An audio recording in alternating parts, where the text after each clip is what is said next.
everyone, my name is Vergel Mariano, and today we're going to talk about 10 indigenous science in the Philippines. Predicting weather. An example of this is the moonbow and the bloody red sunset, which indicates that there will be a rain later or tomorrow.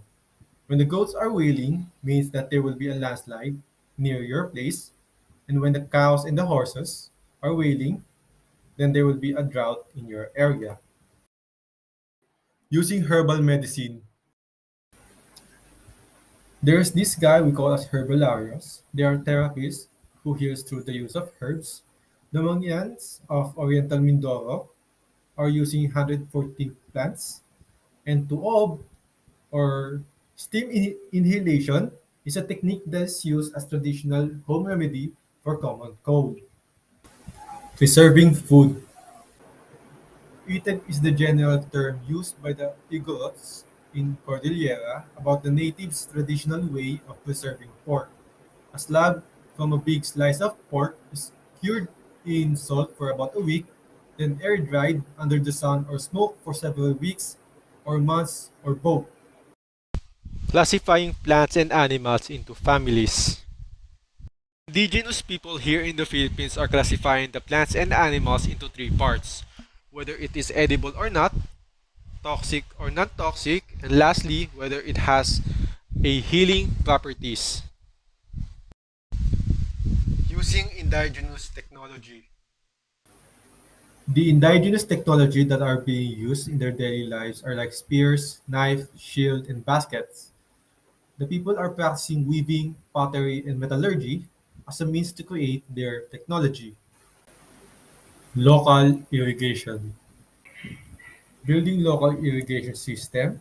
One of these example are what we call as araro or plow in English. And the other one is the still existing Banawi rice terraces. Classifying different types of soil for planting.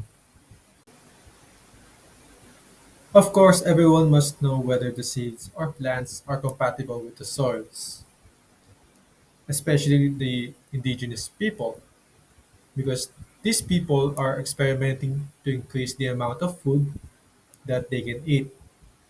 They want several variety of foods or plants that they can eat in their area,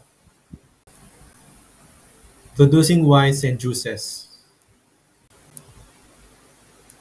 An example of wines and juices here in the Philippines are the tape or the rice wine in English in Banawe and the Mountain Province, and labanod, one of the spiciest and heaviest alcohol here in the Philippines, also called as Philippine vodka, are made from distilled palm or coconut sap, keeping the custom of growing plants and vegetables in the yard.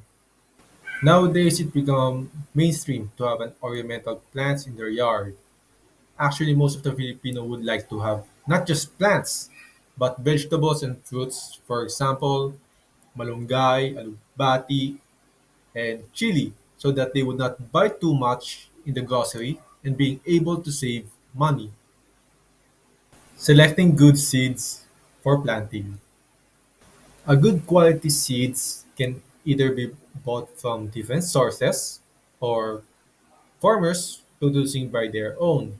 You see, the selection of seeds is used to improve the quality of their yields, especially since there are several diseases that are transmitted via disease.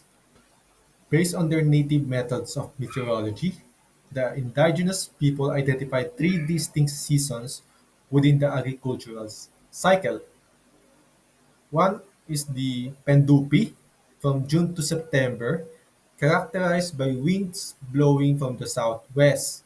Mian from December to January, a time of winds and northeast monsoon rains. And Pemeres from March to April, the hot and dry season. So now we have learned 10 indigenous science in the Philippines, which is part of the indigenous knowledge system practiced by the different groups of people and early civilization. Hope you learned something.